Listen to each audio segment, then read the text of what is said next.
తెలంగాణ చల్ల ఉంది అంటే అది నల్లగొండనే కారణం. ఎందుకంటే నల్లగొండ నరాన ఆ పౌరుషం ఉంది, ఆ పట్టుదల ఉంది. ఆ రోజు రజాకార్ల వ్యతిరేక ఉద్యమమైనా లేకపోతే తెలంగాణ మలిదశ ఉద్యమమైనా తొలి అమరవీరుడు శ్రీకాంతాచారి కావచ్చు, మిగతా అమరవీరులు కావచ్చు, వాళ్ళ కారణంగా టీఆర్ఎస్ పోరాటం కారణంగా వివిధ పార్టీల సహకారం కారణంగా మనకు తెలంగాణ వచ్చింది. దానికి నల్గొండనే బీజం వేసిందని చెప్పి ఈ సందర్భంగా గుర్తు చేస్తా ఉన్నాం. మిత్రులారా, మీ అందరికీ తెలుసు, ఈ నెల 27వ తేదీన వరంగల్, నల్గొండ, ఖమ్మం పట్టభద్రుల నియోజకవర్గానికి కాను ఉప ఎన్నిక జరగనున్నది. పట్టభద్రుల ఎన్నిక సాధారణ ఎన్నికతో పోలిస్తే చాలా భిన్నమైనటువంటిది, ప్రత్యేకమైనటువంటిది, ఎంతో ప్రాధాన్యం కలిగినటువంటిది. ఎందుకంటే ఈ ఎన్నికలో కేవలము మీరు మాత్రమే ఓట్లు వేస్తారు. విద్యావంతులు, మేధావులు మాత్రమే ఓట్లు వేసి ఒక తీర్పునిస్తే ఆ తీర్పు ఎప్పుడు కూడా సమాజానికి ఒక దిక్సూచిగా నిలుస్తూ ఉంది.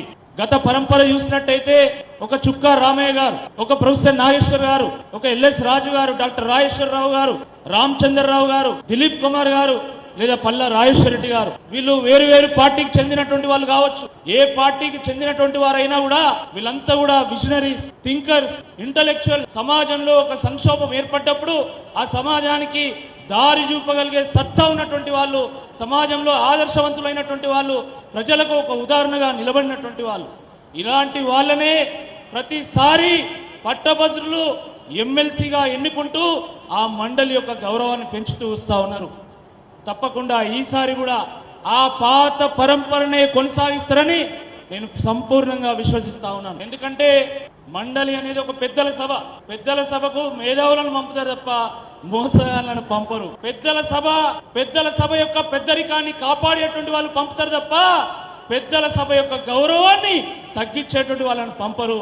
పెద్దల సభలో బూతులు మాట్లాడి పెద్దల సభను కాస్త బూతు సభగా మార్చేటువంటి వాళ్ళను అస్సలు పంపరు అని చెప్పి ఈ సందర్భంగా గుర్తు చేస్తాం.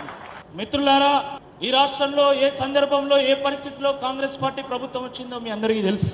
2 పర్యాయాల పాటు కేసీఆర్ గారి పరిపాలన తర్వాత 6 గ్యారంటీలు, 420 హామీలు ఇస్తే ప్రజలు ఆశపడి 2 సార్లు బీఆర్ఎస్కి అవకాశం ఇచ్చినాం కదా, ఒక్కసారి కాంగ్రెస్ పార్టీకి అవకాశం ఇద్దామని చెప్పి వారు ఓట్లు వేసి ఏరికోరు ఎంచుకొని మరి కాంగ్రెస్ పార్టీని ప్రభుత్వంలో తీసుకొచ్చింది. ప్రజాస్వామ్యంలో మార్పు అనేది సహజ ప్రక్రియ, అది నిరంతర ప్రక్రియ, అది కొనసాగుతూనే ఉంటుంది, ఎవరు శాశ్వతం కాదు.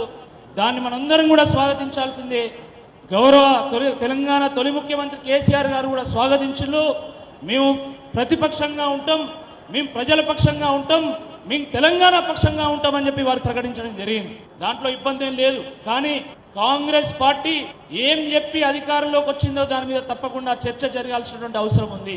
ఆ రోజు కాంగ్రెస్ పార్టీ ఏం చెప్పింది? జాబ్ క్యాలెండర్ ను రిలీజ్ చేస్తామన్నది. రిలీజ్ చేసిందా? చాలా మంది గ్రాడ్యుయేట్స్ ఉన్నారు. జాబ్ క్యాలెండర్ రిలీజ్ చేసిందా? 2 లక్షల పోస్టులకు నోటిఫికేషన్లు ఇస్తామన్నారు, ఇచ్చారా?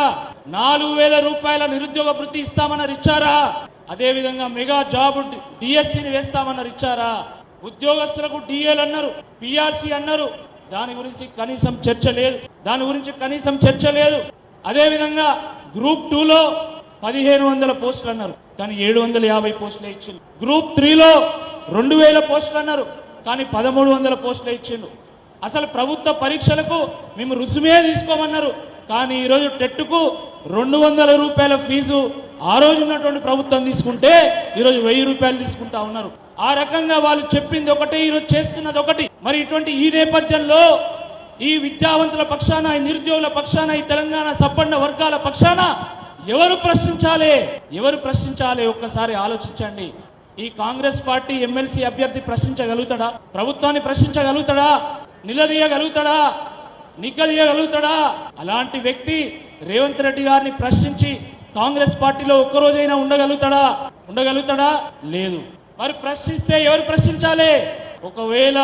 ఒకవేళ ప్రశ్నించగలిగితే అది కేవలం బీఆర్ఎస్ పార్టీ ఎమ్మెల్సీ అభ్యర్థిగా ఉన్నటువంటి నేను మాత్రమే ప్రశ్నించగలుగుతా, బీఆర్ఎస్ పార్టీ మాత్రమే ప్రశ్నించగలుగుతా తప్ప వేరే వాళ్ళు ప్రశ్నించలేరు.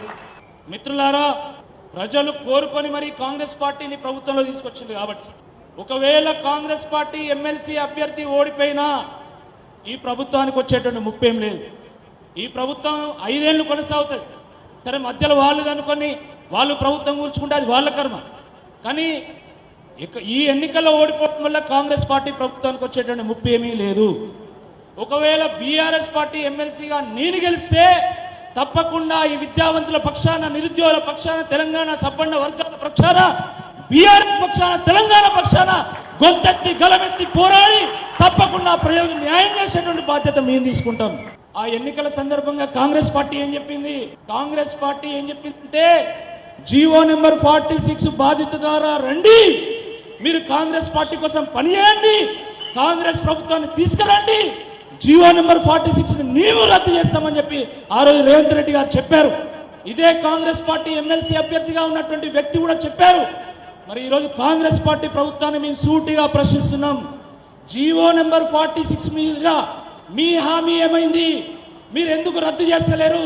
మీరు ఎందుకు స్పందిస్తలేరని చెప్పి ఈ సందర్భంగా సూటిగా ప్రశ్నిస్తున్నటువంటి ఎమ్మెల్సీ అభ్యర్థి ఆయన జీవో నెంబర్ 46 మీద హామీ ఇచ్చింది కదా, నీకు ఎందుకు ఓటు వెయ్యాలి అని చెప్పి ఈ సందర్భంగా సూటిగా ప్రశ్నిస్తున్నాం. నిజంగా జీవో నెంబర్ 46 రద్దు కావాలంటే, ఆ నిరుద్యోగ బాధితులకు న్యాయం జరగాలంటే అది కేవలం బీఆర్ఎస్ ఎమ్మెల్సీ అభ్యర్థిగా ఉన్నటువంటి నన్ను గెలిపిస్తే మాత్రమే సాధ్యమైతే తప్ప వేరే వాళ్ళతో సాధ్యం కాదు అని చెప్పి సందర్భంగా గుర్తు చేస్తున్నాను. కాబట్టి దీన్ని కూడా గమనంలోకి తీసుకోవాల్సిందిగా ఈ సందర్భంగా నేను విజ్ఞప్తి చేస్తున్నా.